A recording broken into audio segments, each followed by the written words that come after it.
నుండి ఇర్మియా గ్రంథం 30వ అధ్యాయము 17వ వచనం అందరం కలిసి చదువుకుందాం.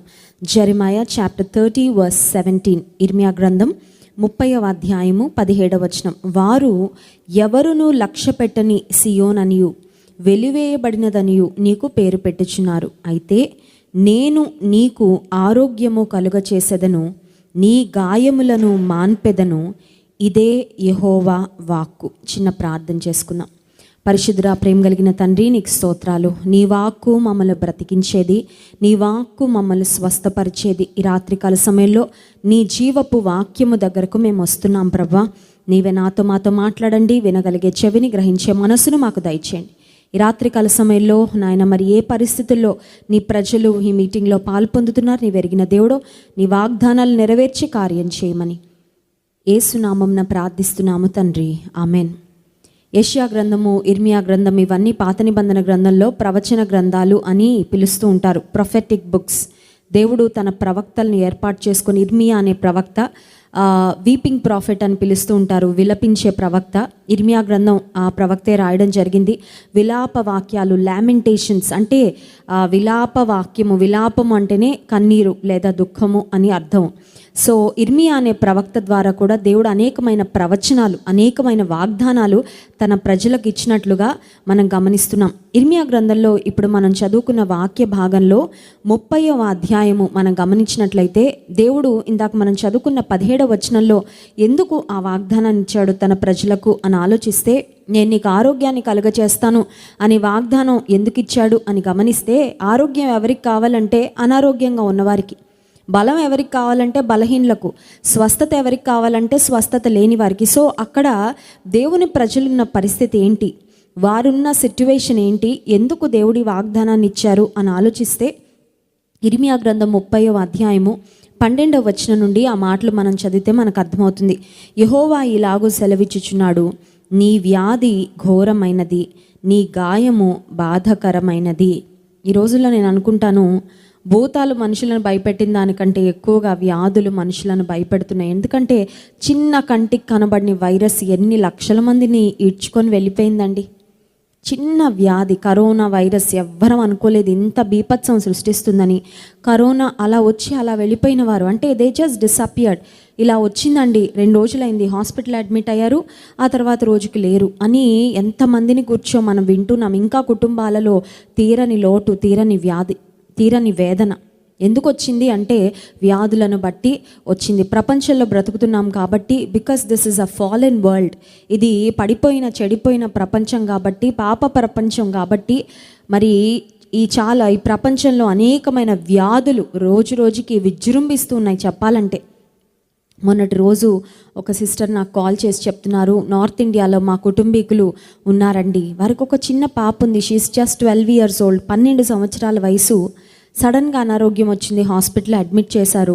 ఆ తర్వాత తన వ్యాధి ఏంటో డాక్టర్స్ డయాగ్నోస్ చేశారు. ఆ తర్వాత హాస్పిటల్లో ఉన్నప్పుడే తనకి బ్లాక్ ఫంగస్ కూడా అటాక్ అయింది. చిన్న పాప అండి, నేను నమ్మలేకపోయాను ఫోన్లో చెప్తున్నప్పుడు. 12 సంవత్సరాల పాపకు బ్లాక్ ఫంగస్ రావడం ఏంటి అని వాళ్ళ కుటుంబీకులు విలవిల్లాడిపోతున్నారు. దయచేసి ప్రార్థన చేయండి అని చెప్పినప్పుడు నిజంగా ఆ బిడ్డ కొరకు దేవుని సన్నిధిలో భారంతో ప్రార్థన చేశాను. ఎందుకు ఈ మాట చెప్తున్నానంటే, ఈ రోజుల్లో వ్యాధులు, కొత్త కొత్త పేర్లు, కొత్త కొత్త రకాల వ్యాధులు అసలు ఎలా వస్తున్నాయో అర్థం కావడం లేదు. ఆ వ్యాధులు కొన్ని సందర్భాల్లో అయితే ముదిరిపోయే వరకు కూడా ఎవరికి తెలియడం లేదు. అసలు వ్యాధి ఉన్నట్లు ఒక డౌట్ కూడా రాకుండా అలా దేహంలో డెవలప్ అయ్యే వ్యాధులు కూడా చాలా ఉన్నాయండి. ఇక్కడ వ్రాయబడిన మాట ఏంటంటే, నీ వ్యాధి ఘోరమైనది, నీ గాయము బాధకరమైనది. వ్యాధి ఘోరమైన వ్యాధి అంటే ఒక మాటలో చెప్పాలంటే డాక్టర్స్ కూడా నయం చేయలేని వ్యాధులు ఈ రోజుల్లో ఉన్నాయి.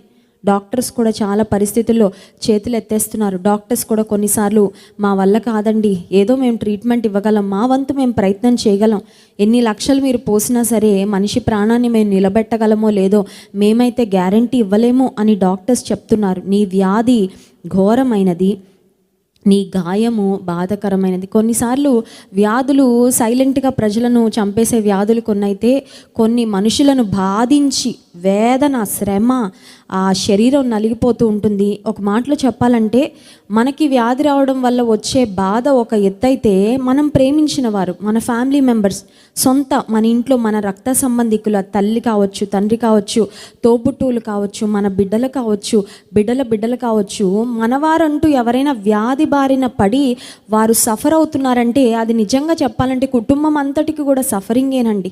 We cannot see a loved one suffer. మనం ప్రేమించిన వారు బాధపడుతున్నారు, వ్యాధి ఏదైనా వచ్చిందంటే నిజానికి మనం కూడా తట్టుకోలేం, మనం కూడా మనశ్శాంతిగా ఉండలేం. ఆ వ్యాధి మన శరీరానికి రాకపోవచ్చు, కానీ మన వారు బాధపడుతున్నారు అనేసరికి కొన్నిసార్లు మన మనసులో కూడా చాలా బాధ, చాలా భారం. వాళ్ళు బాగుపడే వరకు, వాళ్ళకి ట్రీట్మెంట్ అయ్యే వరకు, వారు గట్టెక్కే వరకు, ఇంకా పర్వాలేదండి అని డాక్టర్స్ భరోసా ఇచ్చే వరకు కొన్నిసార్లు ఆ గాయము చాలా బాధాకరము అయినది. It is so painful. వ్యాధులు అనేవి అంత సామాన్యమైనవి కాదు. వ్యాధులు మనుషులకు కలుగు చేస్తున్న డ్యామేజ్ కూడా కొన్నిసార్లు ఇర్రిప్లేసబుల్, లేకపోతే ఇర్రివర్సిబుల్ డ్యామేజ్. కొన్నిసార్లు డాక్టర్స్ చెప్తుంటారు, బాడీలో ఏ అవయవానికైనా డ్యామేజ్ అయినా పర్వాలేదండి, ఈ లంగ్స్ మాత్రం చాలా డెలికేటెడ్, లంగ్స్ చాలా డేంజరస్, లంగ్స్కి ఏదైనా ప్రాబ్లం వచ్చిందంటే మళ్ళీ అది ఇర్రివర్సిబుల్ కాదు, అంటే మళ్ళీ మందులతోనో లేకపోతే ఏదో విధంగా వాటిని మళ్ళీ బాగు చేయడం కష్టం. ఎందుకంటే బాడీలో చాలా సెన్సిటివ్ ఆర్గన్స్ అని. కరోనా వచ్చినప్పుడు కూడా చాలామంది లంగ్స్ ఇబ్బంది పడిపోయి శ్రమ పడిన వాళ్ళు చాలామంది ఉన్నారు. దేవుని వాక్యం కూడా అదే సెలవిస్తుంది. ఒకవేళ నీ వ్యాధి భయంకరమైంది అయిండొచ్చు, నీ గాయము బాధాకరమైంది అయిండొచ్చు. ఆ తర్వాత ఇంకొన్ని మాటలు చూడండి, 13వ వచనంలో మధ్య భాగం నుండి చదువుతున్నాను. కాగా నీ పక్షమున వ్యాజ్యమాడువాడు ఎవడునూ లేడు, నీ గాయములకు చికిత్స చేయదగిన మందు నీకు లేదు. నీ స్నేహితులందరూ నిన్ను మరచి ఉన్నారు, వారు నిన్ను గూర్చి విచారింపరు.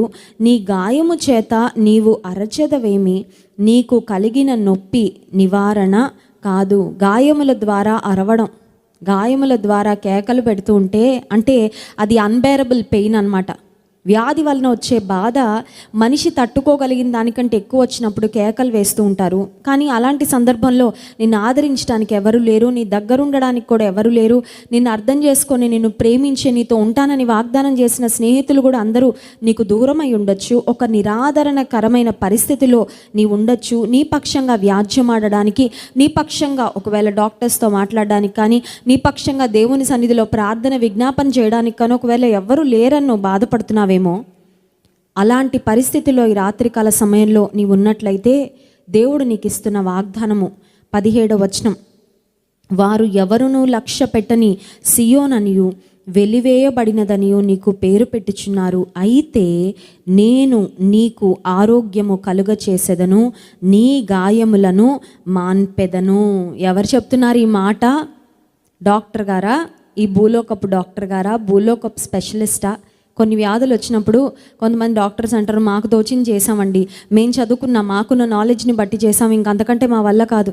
హైదరాబాద్లో నేను ఒక పెద్ద మల్టీ స్పెషాలిటీ హాస్పిటల్కు కొంతకాలం క్రితం వెళ్ళడం జరిగింది. వెళ్ళిన సమయంలో అక్కడ డాక్టర్స్ అందరూ సడన్గా ఒక రూమ్లోకి వెళ్ళిపోయారండి. డాక్టర్స్ అందరూ సడన్గా రూమ్లోకి వెళ్ళిపోతే అక్కడున్న నర్స్ని నేను అడిగాను, ఇంతమంది డాక్టర్స్ అందరూ ఒక రూమ్లోకి ఎందుకు వెళ్ళిపోయారంటే వాళ్ళు అన్నారు, ఒక కేసు వచ్చిందండి, ఒక పేషెంట్ పరిస్థితి చాలా క్రిటికల్గా ఉంది, దానికి ఒక టీమ్ ఆఫ్ డాక్టర్స్ అందరూ కలిసి పనిచేస్తే కానీ ఆ కేసు ఏంటో అనలైజ్ చేసి వాళ్ళకి ఫర్దర్ కోర్స్ ఆఫ్ ట్రీట్మెంట్ వాళ్ళు ప్లాన్ చేయలేరంట.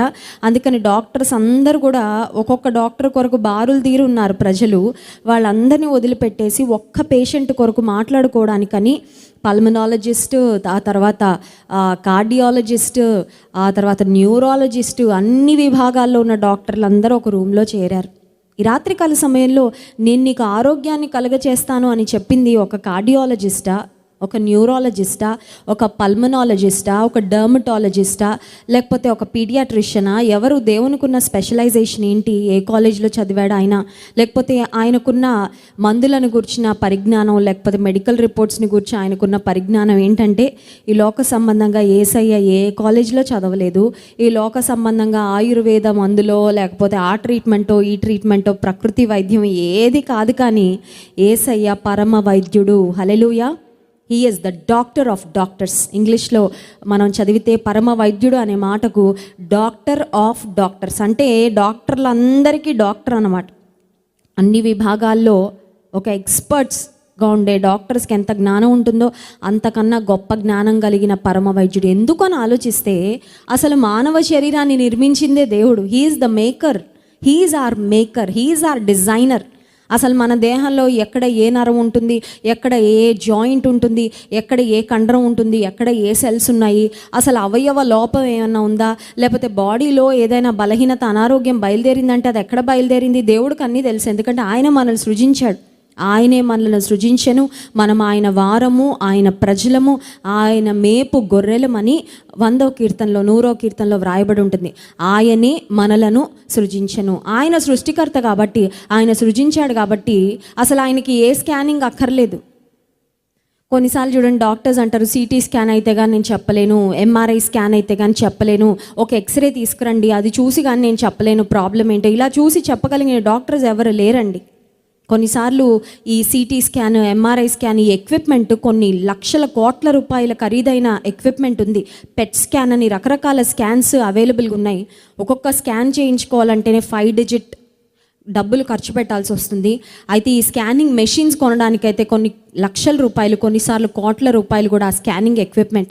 కానీ పరమ వైద్యుడి దగ్గరకు ఒక వ్యాధితో మనం వెళ్తే, అయ్యా నాకు బాగాలేదు, నాకు తలలో బాగాలేదు, నాకు చేతిలో బాగాలేదు, నాకు కాల్లో బాగాలేదు, లేకపోతే ఆ నొప్పి వస్తుంది, నడువు నొప్పి వస్తుంది, బ్యాక్ పెయిన్ వస్తుంది, ఏ వ్యాధి వచ్చినా దేవుడు పలానా స్కానింగ్ సెంటర్కి వెళ్ళి ఒకసారి రిపోర్ట్ తీసుకొని రా బాబు, అది తీసుకొని వచ్చిన తర్వాత నేను ఒకసారి చూసి చెప్తానని చెప్పాల్సిన అవసరం లేదు. ఎందుకంటే మానవ శరీరాన్ని నిర్మించిన నిర్మాణకుడు ఆయన. హల్లెలూయా.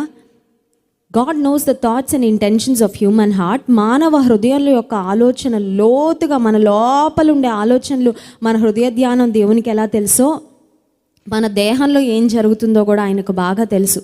So the doctor of doctors, వైద్యులకు వైద్యుడు, పరమ వైద్యుడుగా ఉన్న యేసుక్రీస్తు ప్రభు, దేవాతి దేవుడు ఈ రాత్రికాల సమయంలో మనకిస్తున్న వాగ్దానం ఏంటంటే, అయితే నేను నీకు ఆరోగ్యము కలుగచేస్తాను. I know you have a problem, I know you are struggling with sickness, I know you have a disease in your body, or maybe you have multiple diseases. కొన్నిసార్లు చూడండి, కొంతమంది దేహాలు ఎలా ఉంటాయంటే మ్యూజియం ఆఫ్ డిసీజెస్ లాగా.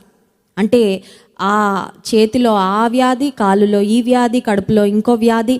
ప్రతి అవయవానికి కొన్నిసార్లు వయసు పెరిగే కొద్దీ ఈ బాడీ ఏంటంటే స్లోగా ఒక్కొక్క అవయవము రిపేర్ వచ్చేస్తూ ఉంటుంది కొన్నిసార్లు. సో బహుశా దేహంలో ఒక వ్యాధి కాకుండా maybe you are struggling with more than 1 disease in your body. బహుశా నీ దేహంలో ఒక వ్యాధి కంటే ఎక్కువ వ్యాధులు ఉండొచ్చు. ఎంతమంది డాక్టర్స్ దగ్గర తిరగనండి, ప్రస్తుతానికి కరోనా పరిస్థితులు, ఎక్కడికి వెళ్ళాలన్న భయం వేస్తుంది, ఎక్కడ చూపించుకోవాలన్న భయం వేస్తుంది, ఇంకా మళ్ళీ ఇంకా ఏమేం వినాల్సి వస్తుందో, లేకపోతే ఎక్కడికైనా వెళ్ళి కరోనా అంటించుకొని వస్తానేమో అని భయపడుతూ ఉండొచ్చు.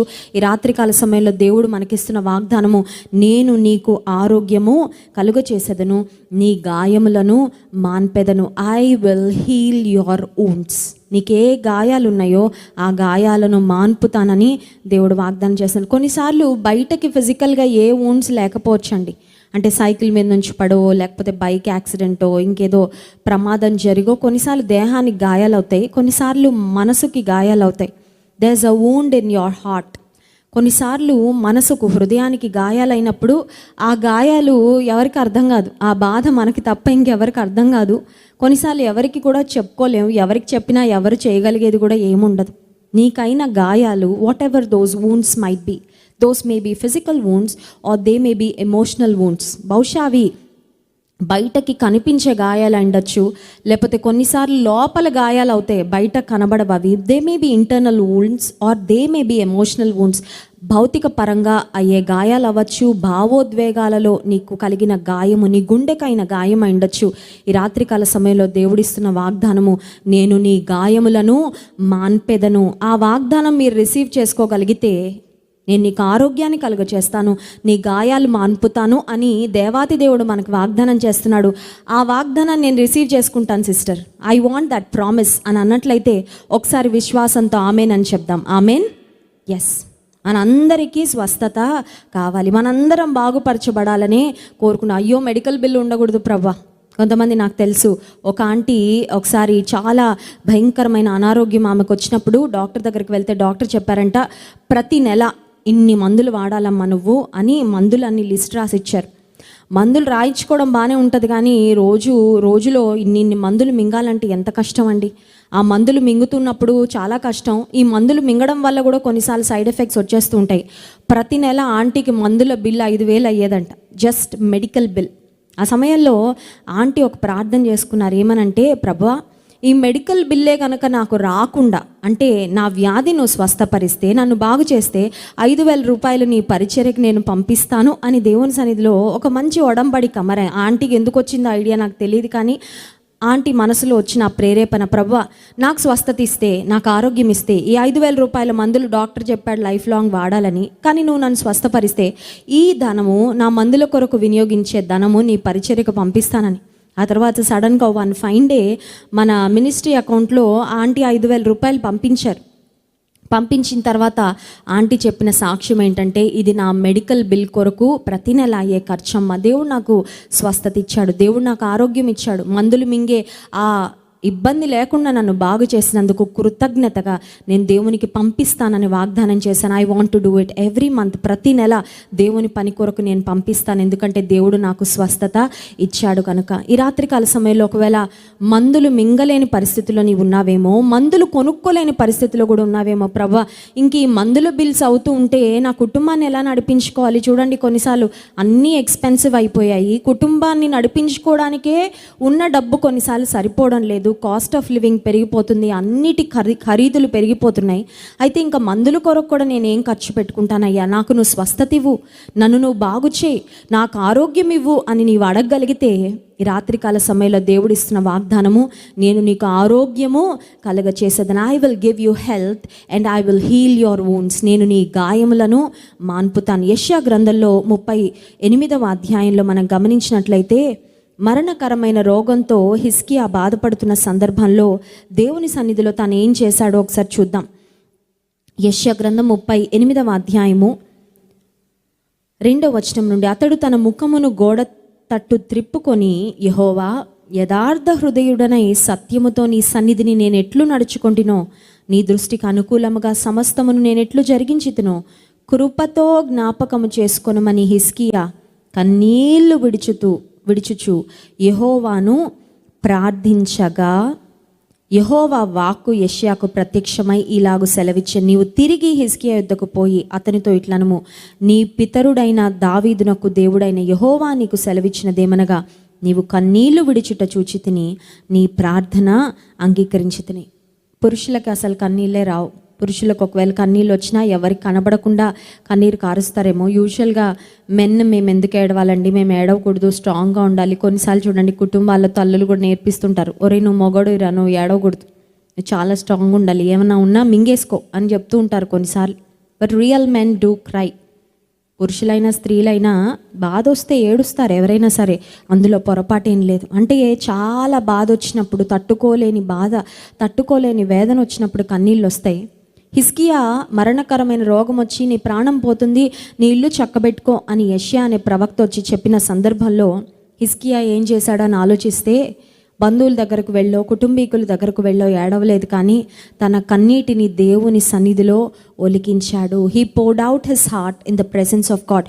దేవుని సన్నిధిలో తన కన్నీరు ఒలికించి, ప్రభువా, కృపతో నన్ను నువ్వు జ్ఞాపకం చేసుకో, ప్లీజ్ రిమెంబర్ మీ, నన్ను ఒక్కసారి జ్ఞాపకం చేసుకో అయ్యా, నీ కృపను నా పట్ల చూపించు అని హిజ్కియా కన్నీళ్లు విడుస్తూ ప్రార్థన చేసినప్పుడు దేవుడిచ్చిన చక్కని వాగ్దానం, దేవుడిచ్చిన అభయం, దేవుడిచ్చిన స్వస్థత ఏంటంటే, నీవు కన్నీళ్లు విడుచుట చూచితిని, నీ ప్రార్థన నేను అంగీకరించి ఉన్నాను, ఇంకా 15 సంవత్సరముల ఆయుష్ నీకు ఇచ్చేదను. హల్లెలూయా. ఒక్క క్షణం ఆయుష్నే మనం డబ్బులు పెట్టి కొనుక్కోలేమండి. కొనుక్కోగలమా? ఒక్క నెల ఆయుష్ను కొనుక్కోగలమా? ఒక వారం ఆయుష్ను కొనుక్కోగలమా? ఆస్తిపాస్తులు ఏదోలా కింద మీద పడి సంపాదించుకోగలమేమో, కానీ ఆయుష్ను మాత్రం మనం కొనుక్కోలేం, ఆయుష్ను సంపాదించుకోలేం. ఆయుష్ దేవుడిచ్చే శ్రేష్టమైన ఆశీర్వాదాలలో ఒకటి. ఇక్కడ హిజ్కియా కన్నీళ్లు విడుస్తూ దేవుని సన్నిధిలో చేసిన ప్రార్థన దేవుడు విని, God was moved by Hezekiah's tears. Hezekiah యొక్క కన్నీటితో దేవుడు కదిలించబడ్డాడు, దేవుడు స్పందించాడు. దేవుడు హిజ్కియాకి ఇచ్చిన వాగ్దానం ఏంటంటే, నువ్వు కన్నీళ్లు విడుచుట నేను చూచాను. ఆ మాట ఎంత బాగుంది చూడండి. దేవుడు ఆ మాట చెప్పకుండా డైరెక్ట్గా నీ ప్రార్థన విన్నాను, నీ ఆయుష్ పొడిగిస్తానని చెప్తే సరిపోయేది కదా? లేదు. హిజ్కియా ఎంత బాధతో దేవుని సన్నిధిలో కన్నీరు కార్చాడో ఆ కన్నీరు దేవుడు చూశాడు. క్రైస్తవ జీవితంలో కొన్నిసార్లు కన్నీటి ప్రార్థన చేయండి. కన్నీటి ప్రార్థన యొక్క విలువ తెలుసుకోండి. మీ కొరకు, మీ కుటుంబాల కొరకు అంగలార్చండి, ఏడవండి దేవుని సన్నిధిలో అని చెప్తుంటే కొంతమంది అనుకుంటారు, మేమెందుకండి ఏడ్చేది, నాకు ఏడవలసిన అవసరం ఏంటండి, నేను చాలా స్ట్రాంగ్ అండి, ప్రపంచం అంతటి దగ్గర నువ్వు స్ట్రాంగ్గా ఉండొచ్చు, కానీ దేవుని సన్నిధిలో నీవు కన్నీరు కార్చి ప్రార్థన చేసే అనుభవం నీకుంటే హిజ్కియా వలె నీవు ఖచ్చితంగా దేవుని కృపను పొందుకుంటావు. నిస్సహాయ పరిస్థితిలో హిజ్కియా కన్నీరు విడిస్తే దేవుడు మాట్లాడుతున్న మాట, నీవు కన్నీళ్లు విడుచుట చూచాను. I've seen your tears. Hezekiah ఏడిస్తే ఏడ్చాడులే, మరి మరణం వస్తుందంటే ఎవరైనా ఏడుస్తారు కదా అని దేవుడు ఏదో లైట్ తీసుకోలేదండి. హిజ్కియా యొక్క కన్నీటిని చూశాడు. హిజ్కియా యొక్క కన్నీటిని చూశానని మళ్ళీ దేవుడు హిజ్కియాతో చేస్తున్న కాన్వర్జేషన్లో మనం చూస్తున్నాం. 15 సంవత్సరాల ఆయుష్, ఒక్క ప్రార్థన, ఒక్క కన్నీటి ప్రార్థన, ఒక్క దేవుని కదిలించే ప్రార్థనతో 15 సంవత్సరాల ఆయుష్ను హిజ్కియా పొందుకున్నాడు. ఈ రాత్రికాల సమయంలో మీరు ఎలాంటి పరిస్థితుల్లో ఉన్నారో నాకు తెలీదు. I do not know what kind of helpless situation you are in. ఒకవేళ నిస్సహాయ పరిస్థితిలో ఉన్నారేమో, నా వ్యాధి ఏంటో తెలియడం లేదండి, ఎన్ని టెస్టులు చేయించుకున్నా అంత బాగానే ఉంటుంది, కానీ బాధ మాత్రం తగ్గట్లేదు. వ్యాధి యొక్క సిమ్టమ్స్ అయితే బాడీలోనే ఉంటున్నాయి, నాకేం తెలియడం లేదు. ఓ మేబీ డాక్టర్స్ ఒకవేళ పలానా వ్యాధి అని చెప్పుండొచ్చు. ఈ వ్యాధి ఎలా నయమవుతుంది, నా పరిస్థితి ఏంటి, నా భవిష్యత్తు ఏంటి, నా కుటుంబం ఏంటి, నా బిడ్డల సంగతి ఏంటి, నా తల్లిదండ్రుల సంగతి ఏంటి, ఈ వ్యాధి గురించి నేను ఖర్చు పెట్టుకోగలనా, ఎక్కడ తిరగాలి, ఎవరి దగ్గరకు వెళ్ళాలి. Maybe you are troubled. ఈ రాత్రికాల సమయంలో ఒకవేళ కృంగిపోయి ఉన్నావేమో, దేవుడు నీకు వాగ్దానం చేస్తున్నాడు, నిన్ను స్వస్థపరచు యెహోవాను నేనే. హల్లెలూయా. నేను స్వస్థపరిచే యెహోవాను నేనే, నేను నీకు ఆరోగ్యము కలుగచేసేదను, నీ గాయములను మాన్పెదను. దేవునికున్న అనేకమైన పేర్లలో ఒక పేరు ఏంటంటే యెహోవా రాఫా. యెహోవా రాఫా, స్వస్థపరిచే దేవుడు. నేనంటాను యేసుక్రీస్తు ప్రభువు ఆల్ ఇన్ వన్. నీకు కష్టం ఉంటే నీ కష్టాన్ని తీర్చగలడు, వ్యాధి ఉంటే వ్యాధిని స్వస్థపరచగలడు, మనశ్శాంతి లేకపోతే మనసుకు నెమ్మది ఇవ్వగలడు, ఆర్థిక ఇబ్బందులు ఉంటే ఆ ఇబ్బందుల నుంచి విడిపించగలడు, నీకేం కావాలో అది ఇవ్వగలడు. In Christ you have everything. యేసుక్రీస్తు ప్రభువులో నీకు కావలసినవన్నీ ఉన్నాయి, అన్నీ ఆయన యందే దాచబడి ఉన్నాయి. రాత్రికాల సమయంలో ఒకవేళ వ్యాధితో నీవు ఉన్నట్లయితే, బాధపడుతున్నావేమో, కృంగిపోతున్నావేమో, కన్నీరు ఎక్కడో విడవద్దు, దేవుని సన్నిధిలో విడువు. కన్నీరు కార్చి దేవుని సన్నిధిలో ప్రార్థించే, అడుగు ప్రభా నన్ను స్వస్థపరచని. దేవుడు తప్పకుండా నీ పట్ల కార్యం చేస్తాడు. రాత్రికాల సమయంలో వ్యాధిగ్రస్తులుగా ఎంతమంది ఉన్నారో ఒక్కసారి మీకు వ్యాధి ఎక్కడుంటే అక్కడ మీ చేయిని పెట్టుకోండి. ఒకసారి లైవ్లో అందరం కలిసి, ఇక్కడ క్రైస్ట్ వర్షిప్ సెంటర్లో చాలామంది ఉన్నారు, ఒకసారి అందరం లేచి నిలబడదాం. లైవ్లో కూడా చాలామంది పాలు పొందుతున్నారు. మీరే వ్యాధితో బాధపడుతున్నా ఒకసారి దేవుని బిడ్డలంగా మేమందరం కలిసి ఏకీభవించి ప్రార్థన చేస్తాం. దేవుడు నిశ్చయముగా స్వస్థత అనుగ్రహిస్తాడు. He is alive. ఆయన సజీవుడైన దేవుడు, ఆయన ఇంకా శక్తి కలిగిన దేవుడు, ఇంకా కార్యాలు చేస్తున్న దేవుడే. ఎప్పుడో చేశాడండి, ఇప్పుడు చేస్తాడా అంటే నీవు నమ్మితే నీ నమ్మిక చొప్పున నీకు జరుగుతుంది. వ్యాధి ఎక్కడుందో, బాధ ఎక్కడుందో, అనారోగ్యం ఎక్కడుందో అక్కడ విశ్వాసంతో మీ చేయి పెట్టుకోండి. ఈ ప్రార్థనలో విశ్వాసంతో ఏకీభవించండి. ప్రార్థన చేస్తున్న మనం అత్యంత సామాన్యులమై ఉండొచ్చు, కానీ మనం ప్రార్థన చేస్తుంది మాత్రం అసాధారణమైన కార్యాలు చేసే దేవునికి కనుక యేసే తప్పకుండా స్వస్థత ఇస్తారు. పరిశుద్ధ ప్రేమ కలిగిన తండ్రి నీకు స్తోత్రాలు. ఈ రాత్రికాల సమయంలో మీరు ఇచ్చిన వాగ్దానాన్ని బట్టి వందనాలయ్యా. నేను మీకు ఆరోగ్యము కలుగచేసేదను, నీ గాయములను మాన్పెదను అని వాగ్దానం చేశావు. ఈ రాత్రికాల సమయంలో నా ప్రియ సహోదర సహోదరులు ఎంతమంది వ్యాధులతో సతమతం అవుతున్నారో, వ్యాధులతో నాయన ఇబ్బంది పడుతున్నారో ప్రభా, వేదన, మానసికమైన కృంగుదల, నెక్స్ట్ ఏం చేయాలో దిక్కుతోచని పరిస్థితి, భవిష్యత్తును గూర్చిన అనేకమైన ప్రశ్నలు, అగమ్యగోచరమైన స్థితి, వ్యాధిగ్రస్తులైన వారందరినీ నజరేయుడైన యేసు నామములో ముట్టండి ప్రభా. నీ నామములో స్వస్థత ఉంది కనుక స్తోత్రాలు. నీ నామములో ప్రతి వ్యాధికి మందుంది కనుక స్తోత్రాలయ్యా. అన్ని వ్యాధుల నుండి నువ్వు నయం చేయగలిగిన దేవుడో కనుక స్తోత్రాలు. ఇప్పుడే నీ పునరుత్థాన శక్తిని వ్యాధిగ్రస్తులుగా, బలహీనులుగా ఎంతమంది ఉన్నారో వారి దేహంలోకి పంపించి సంపూర్ణమైన ఆరోగ్యము దయచే. నీతి సూర్యుని రెక్కల ఆరోగ్యముని ఇస్తాయని వాగ్దానం చేశావు. నీ రెక్కల నీడలో బిడ్డలను భద్రపరచండి. నెక్స్ట్ టైం డాక్టర్ దగ్గరికి వెళ్ళినప్పుడు మంచి రిపోర్ట్స్ వచ్చినట్లు సహాయం చేయండి. వారు వాడుతున్న మందులోని రక్తాన్ని ప్రోక్షింపచేసి పరిపూర్ణమైన ఆరోగ్యమును, స్వస్థతను, క్షేమమును దయచేసి నీ వాగ్దానం నెరవేర్చమని మా ప్రార్థన విని వ్యాధిగ్రస్తుల బలహీనులను ముట్టి స్వస్థపరిచారని నమ్మి నీకు స్తోత్రాలు చెల్లించుకుంటూ యేసు నామమున ప్రార్థిస్తున్నాము తండ్రి, ఆమేన్. దేవుని స్తుతించి ఆరాధించుకుందాం. యుద్ధము యెహోవాదే అనే పాట పాడుతూ దేవుని మహింపరుద్దాం.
అధిపతి అయినా యెహోవా మన అండ.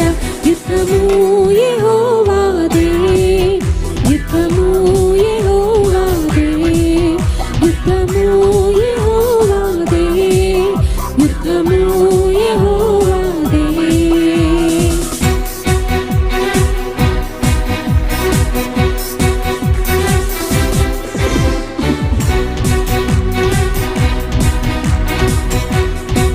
వ్యాధులు పడద్రోసిన, బాధలు కృంగదీసిన విశ్వాసమునకు కర్తైన యేసే మనల్ని నడిపించేవాడు.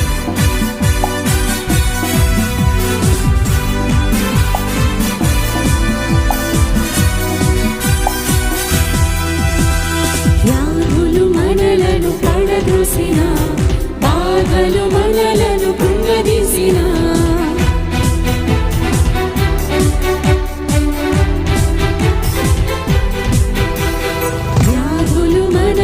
పడద్రోసిన, బాధలు మనలను కృంగదీసిన విశ్వాసమునకు కర్తైన యేసయ్యా మన అండ.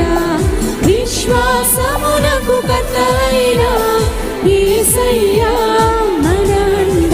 యుద్ధము యెహోవాదే, యుద్ధము యెహోవాదే, యుద్ధము యెహోవాదే, యుద్ధము యెహోవాదే. ఎరికో గోడలు ఎర్ర సముద్రముని ఎదురున్నా దేవుడు రహదారి ఏర్పాటు చేయగలడు. ఆ గోడలను కూల్చగలడు. నీకు విజయాన్ని ఇచ్చే దేవుడు ఆయన.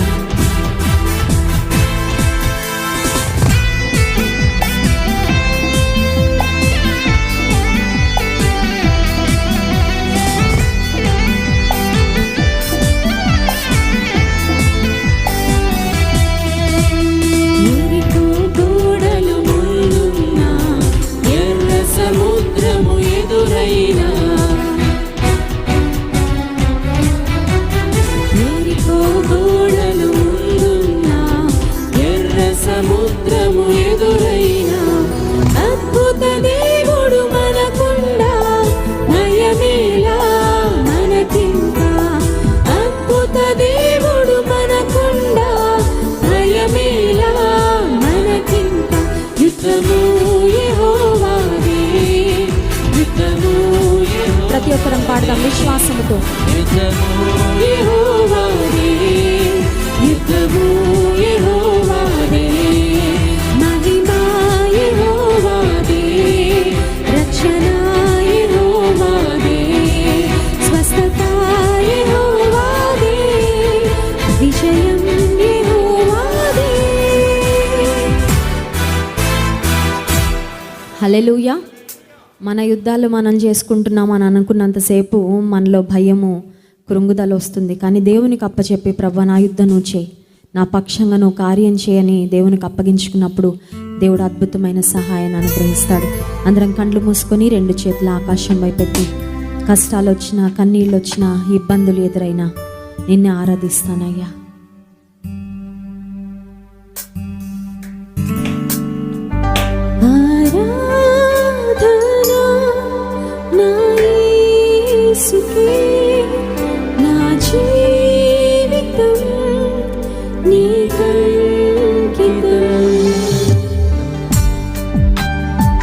అందరం చెప్దాం, ఆరాధన.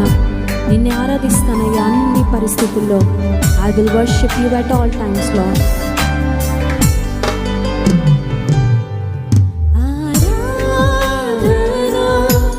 నా యేసుకే నా జీవితం నీకంకితం. ఆరాధనా నా యేసుకే నా జీవితం నీకంకితం.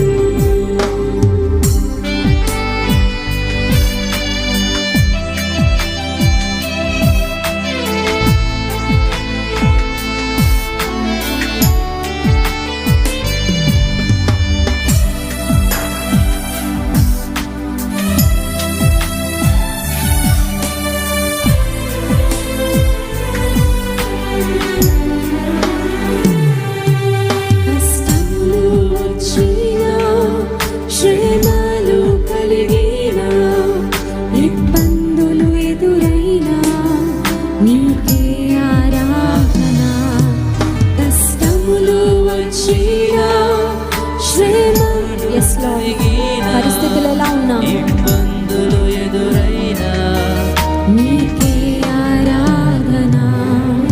ఆరాధనా నా యేసుకే నా జీవితం నీకంకితం.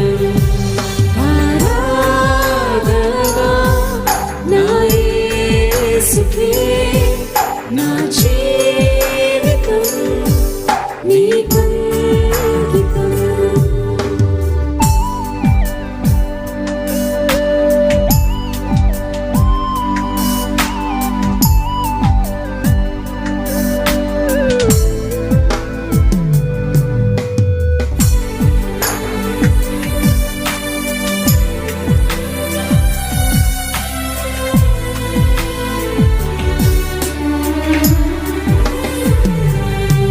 శోధనలు వచ్చినా అవమానము కలిగినా అపనిందలు ఎదురైనా నీకే ఆరాధన. శోధనలు వచ్చినా అవమానము కలిగినా అపనిందలు ఎదురైనా నీకే ఆరాధన నీకేనయ్యా. Worship you, Jesus. నా యేసుకే ఆరాధన నీకేసయ్యా. నా జీవితం నీకై. ఈ జీవితము నీదేనయ్యా, నీ కొరకే. ఆరాధనా Thank you, Lord. నా యేసుకే నా జీవితం నీకంకితం. అందరము మనమున్న చోట్లలోనే కళ్ళు మూసుకొని ఒక్క 2 నిమిషాలు సమయం తీసుకొని చేతులు, పరిశుద్ధమైన చేతులు దేవుని సన్నిధిలో ఎత్తి ఆయనను స్తుతించే అనుభవము, ఆయనకు ప్రార్థించే అనుభవం. It's a great experience. ఇదొక చక్కని ఆత్మీయమైన అనుభవం. 2 చేతులు ఆకాశం వైపెత్తి, ఆరాధన నీకే, నా జీవితం నీకు అంకితం. ఇదేదో పాట కొరకు పాడట్లేదండి మనం. This is not a performance. ఇదేదో అలవాటుగా పాడట్లేదు మనం. యథార్థమైన హృదయంతో మన హృదయంలో ఉన్న మాట యేసుకి చెప్తున్నాం అంతే. Love, responding to love is worship. దేవుని ప్రేమకు మన ప్రేమను స్పందిస్తూ ఈ ఆరాధనగా దేవునికి అర్పిస్తున్నాం. ఈ రాత్రి కాల సమయంలో చెప్దామా, నా జీవితం నీకు అంకితమయ్యా. నువ్వు ఇచ్చిన జీవితమే, ఈ బ్రతుకు నీదేనయ్యా, ఈ బ్రతుకు నీ కొరకే. ఆరాధనా నా యేసుకే నా జీవితం నీకంకితం. అందరం కలిసి పాడదాం. Yes, Jesus, I worship you, Lord. నా యేసుకే నా జీవితం Yes, Lord.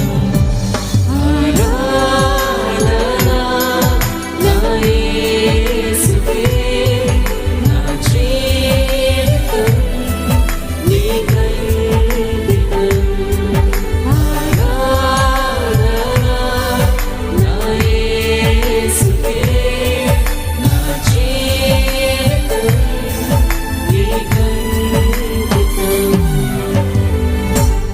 పరిశుద్ధుడా, ప్రేమ కలిగిన తండ్రి, నీకు స్తోత్రాలు. జీవితాన్ని, జీవాన్ని ఇచ్చింది నువ్వే ప్రభువా. ఏ సృష్టిలో భాగంగానూ మమ్మల్ని చేయలేదు, కానీ నీ రూపంలో, నీ పోలికలో మనుషులంగా ప్రభువా నీ చేతి పనిగా మమ్మల్ని సృష్టించారయ్యా. అందును బట్టి స్తోత్రాలు.